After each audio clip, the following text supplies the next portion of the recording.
Family ಎಲ್ಲರಿಗೂ ನಮಸ್ಕಾರ. ನಾನು Kanchana. Welcome back to my channel. ನಾವು ಇವತ್ತು ನಿಮಗೆ ಯಾವ ರೆಸಿಪಿ ತೋರಿಸ್ತಾ ಇದ್ದೀವಿ ಅಂದರೆ ಮಸಾಲೆ ಖಾರನ ಬಳಸ್ಕೊಂಡು ಸಾಂಬಾರು ಮಾಡುವ ವಿಧಾನವನ್ನು ತೋರಿಸ್ಕೊಡ್ತಾ ಇದ್ದೀವಿ.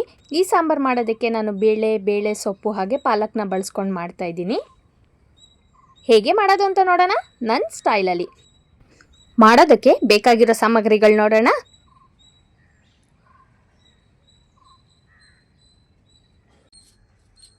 ಎಣ್ಣೆ, ಈರುಳ್ಳಿ, ಬೆಳ್ಳುಳ್ಳಿ, ಕೊತ್ತಂಬರಿ ಸೊಪ್ಪು, ಟೊಮೆಟೊ, ಕರಿಬೇವು ಸೊಪ್ಪು, ಬೇಳೆ ಸೊಪ್ಪು, ತೊಗರಿಬೇಳೆ, ಹಿಂಗು, ಉಪ್ಪು, ಸಾಸಿವೆ, ಜೀರಿಗೆ, ಮಸಾಲೆ ಖಾರ, ಪಾಲಕ್ ಸೊಪ್ಪು. ನೋಡಿ, ಇದು ಬೇಳೆ ಸೊಪ್ಪು ಅಥವಾ ವಿಟಮಿನ್ ಸೊಪ್ಪು ಅಂತಲೂ ಸಹ ಕರಿತೀವಿ. ನೋಡಿ, ಇದು ಈ ರೀತಿ ಇರುತ್ತೆ ಈ ಸೊಪ್ಪು. ನಾನು ಈ ಸೊಪ್ಪನ್ನ ಬಳಸ್ಕೊತಾ ಇದ್ದೀನಿ. ನಿಮ್ಮ ಬಳಿ ಈ ಸೊಪ್ಪಿಲ್ಲ ಅಂದರೆ ನಿಮಗೆ ಯಾವ ಸೊಪ್ಪು ಇಷ್ಟ ಆಗುತ್ತೋ ನೀವು ಆ ಸೊಪ್ಪನ್ನ ಬಳಸ್ಕೊಬೋದು. ಈಗ ಮಾಡುವ ವಿಧಾನವನ್ನು ನೋಡೋಣ ಬನ್ನಿ. ಮೊದಲಿಗೆ ಒಂದು ಬೌಲ್ಗೆ 1 ಬಟ್ಟಲಿನಷ್ಟು ತೊಗರಿಬೇಳೆನ ಹಾಕ್ಕೊಳ್ಳೋಣ.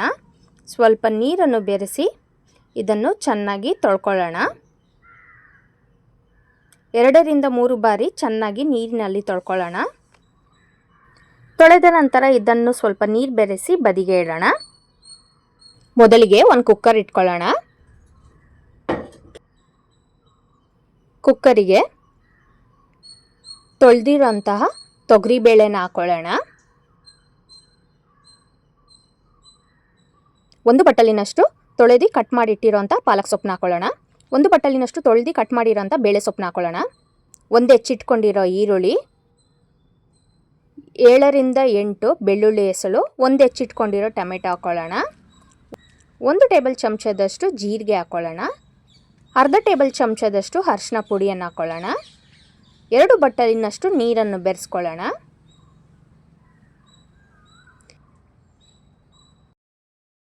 ಈಗ ಎಲ್ಲನೂ ಒಂದು ಬಾರಿ ಚೆನ್ನಾಗಿ ಮಿಕ್ಸ್ ಮಾಡೋಣ.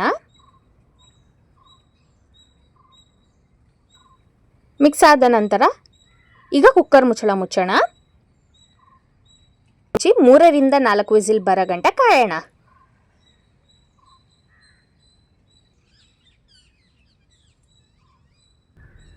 ಬೇಳೆ ಹಾಗೆ ಸೊಪ್ಪೆಲ್ಲ ಚೆನ್ನಾಗಿ ಬೆಂದಿರಬೇಕು.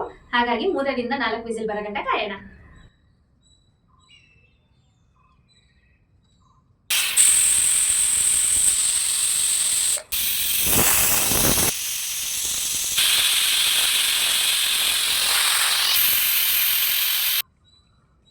ನಾಲ್ಕು ವಿಸಿಲ್ ಆಗಿದೆ ನೋಡಿ. ಇವಾಗ ಗ್ಯಾಸ್ ರಿಲೀಸ್ ಆಗೋ ಗಂಟ ಕಾಯೋಣ. ಗ್ಯಾಸ್ ರಿಲೀಸ್ ಆದ ನಂತರ ಇದನ್ನು ಓಪನ್ ಮಾಡಿ ನೋಡೋಣ. ಎಲ್ಲನೂ ಒಂದು ಬಾರಿ ಚೆನ್ನಾಗಿ ಮಿಕ್ಸ್ ಮಾಡ್ಕೊಳ್ಳೋಣ. ನೀವು ಮ್ಯಾಶರನ್ನು ಸಹ ಬಳಸ್ಕೊಂಡು ಮ್ಯಾಶ್ ಮಾಡಬಹುದು.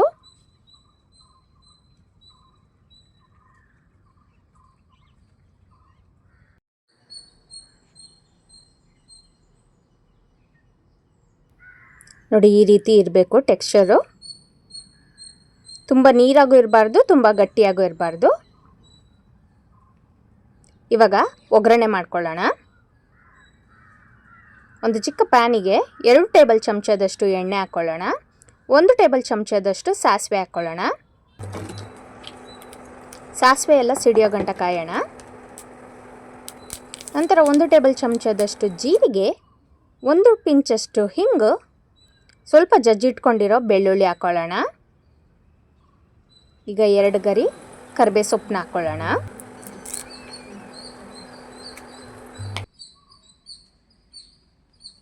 ಈಗ 1 ಸ್ಪೂನನ್ನು ಬಳಸ್ಕೊಂಡು ಎಲ್ಲನೂ ಚೆನ್ನಾಗಿ ಮಿಕ್ಸ್ ಮಾಡ್ಕೊಳ್ಳೋಣ. ಕಂದು ಬಣ್ಣ ಬರಬೇಕು ಅಥವಾ ಘಮ ಬರೋ ಗಂಟ ಕಾಯೋಣ. ಈಗ 2 ಟೇಬಲ್ ಚಮಚದಷ್ಟು ಮಸಾಲೆ ಖಾರ ಪುಡಿಯನ್ನು ಹಾಕ್ಕೊಳ್ಳೋಣ. ಈ ಮಸಾಲೆ ಖಾರ ಪುಡಿ ಹೇಗೆ ಮಾಡೋದಂತ ನಾನು ಇಂದಿನ ವಿಡಿಯೋದಲ್ಲೇ ತೋರಿಸ್ಕೊಟ್ಟಿದ್ದೀನಿ. ನೀವಿನ್ನೂ ನೋಡಿಲ್ಲ ಅಂದರೆ ಒಂದು ಬಾರಿ ಚೆಕ್ ಮಾಡಿ. ಹಾಗೆ ರಿಲೇಟೆಡ್ ವಿಡಿಯೋದಲ್ಲೂ ಟ್ಯಾಗ್ ಮಾಡಿರ್ತೀನಿ. ಈಗ ನಾವು ಮಾಡಿಟ್ಕೊಂಡಿರೋ ಒಗ್ಗರಣೆಯನ್ನು ಬೇಳೆ ಹಾಗೂ ಸೊಪ್ಪಿನ ಮಿಶ್ರಣದಲ್ಲಿ ಹಾಕ್ಕೊಳ್ಳೋಣ.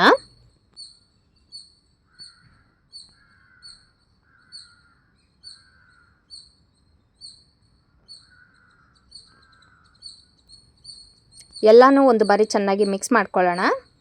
ಇವಾಗ ಇದು ಚೆನ್ನಾಗಿ ಕುದಿಬೇಕು. ಇದು ಚೆನ್ನಾಗಿ ಕುದ್ದಿ ಮಸಾಲೆ ಹಾಗೆ ಬೇಳೆ ಸೊಪ್ಪೆಲ್ಲ ಒಂದಾಗಬೇಕು. ಈಗ 1 ಟೇಬಲ್ ಚಮಚದಷ್ಟು ಉಪ್ಪು ಹಾಕ್ಕೊಳ್ಳೋಣ. ಉಪ್ಪು ಹಾಕಿದ ನಂತರ 2 ನಿಮಿಷ ಕುದಿಸಿದ್ರೆ ಸಾಕು. ಕೊನೆಯದಾಗಿ ಕೊತ್ತಂಬರಿ ಸೊಪ್ಪನ್ನು ಹಾಕ್ಕೊಳ್ಳೋಣ. ಎಲ್ಲನೂ ಒಂದು ಬಾರಿ ಮಿಕ್ಸ್ ಮಾಡಿದರೆ ಮಸಾಲೆ ಖಾರನ ಬಳಸ್ಕೊಂಡು ಬೇಳೆ ಸೊಪ್ಪಿನ ಸಾಂಬಾರ್ ತಯಾರಾಗಿದೆ.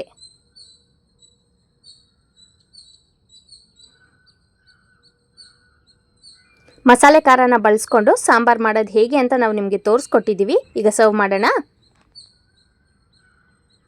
ಸರ್ವ್ ಮಾಡೋದಕ್ಕೆ ಒಂದು ಬೌಲ್ನ ತಗೊಳ್ಳೋಣ.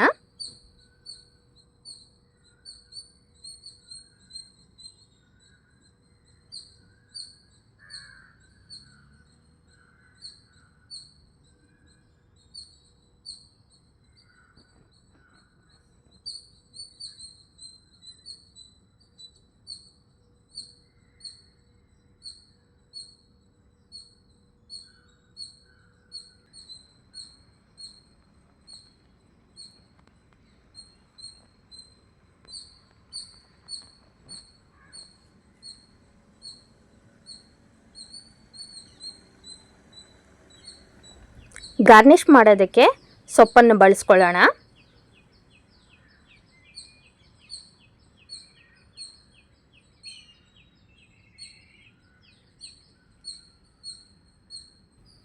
ಮಸಾಲೆ ಖಾರನ ಬಳಸ್ಕೊಂಡು ಬೇಳೆ ಸೊಪ್ಪಿನ ಸಾಂಬಾರ್ ತಯಾರಾಗಿದೆ. ಇದನ್ನು ನೀವು ರಾಗಿ ಮುದ್ದೆ, ಮೆಂತ್ಯದ ಮುದ್ದೆ, ಪೂರಿ, ದೋಸೆ, ಇಡ್ಲಿ ಹಾಗೆ ಅನ್ನದ ಜೊತೆ ಕೂಡ ನೀವು ಇದನ್ನು ಸವಿಬೋದು.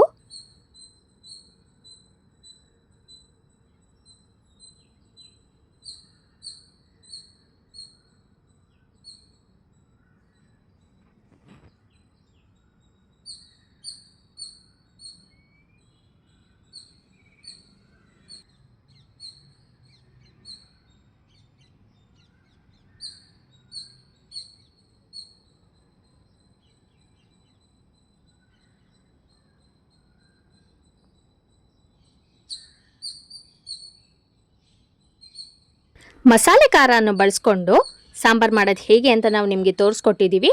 ನಾನು ಇವಾಗ ಇದನ್ನ ಟೇಸ್ಟ್ ಮಾಡಿ ಹೇಳ್ತೀನಿ ಇದ್ರ ರುಚಿ ಹೇಗಾಗಿದೆ ಅಂತ.